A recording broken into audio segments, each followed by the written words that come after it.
po si Paulo Daet, Sable Operator ng LCC Legazpi. Nag-run po yung machine ng 6 days na may total of 21 meters. Printer head clean, nozzle check,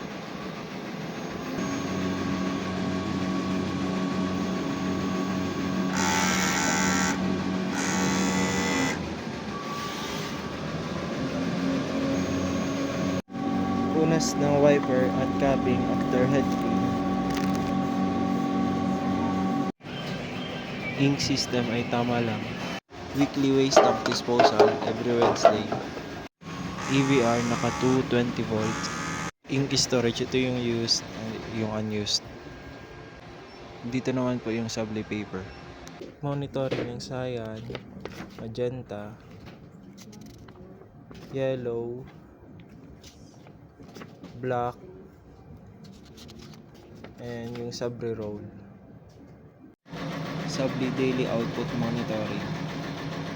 Printer daily checklist.